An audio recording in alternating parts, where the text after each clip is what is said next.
We shall discuss today the photoelectric effect, which was a game-changer experiment establishing the wave-particle duality of matter.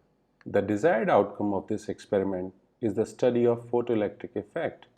It can be measured in the form of current resulting from the emission of electrons from a photosensitive plate.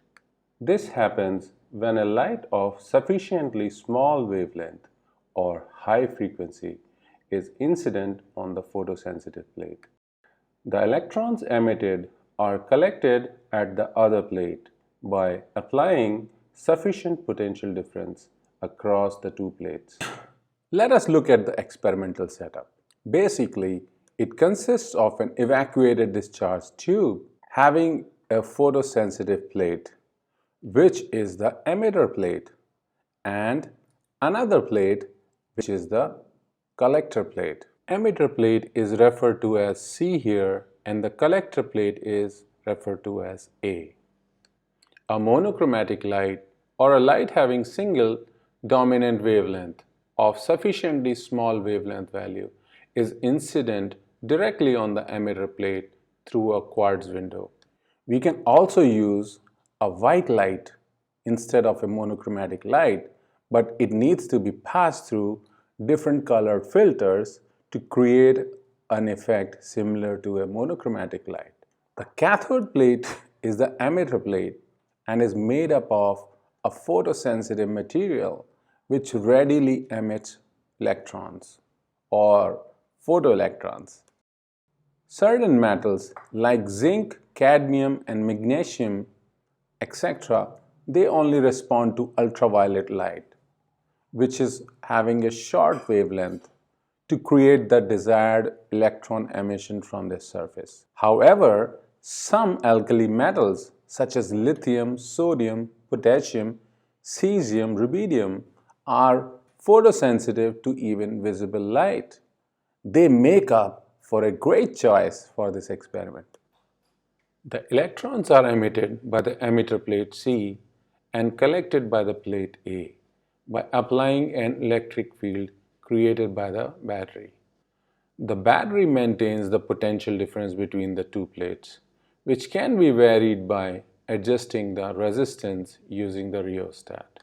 The polarity of the plates C and A can also be reversed by a commutator for a further study. Thus, the plate A can be maintained at a desired potential, positive or negative, with respect to the emitter plate C. When the collector plate A is positive with respect to the emitter plate C, the electrons are attracted to it.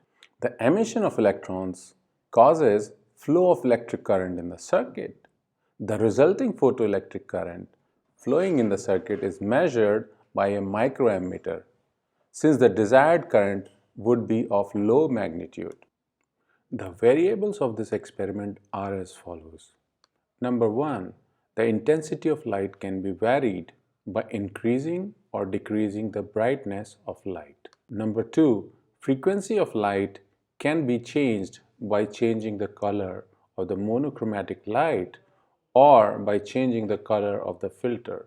Number 3, voltage across the plates can be altered by varying the resistance using the rheostat. Number 4, polarity of the potential across the collector plate can be varied by using the commutator. And lastly, number 5, different materials can also be used for the emitter plate.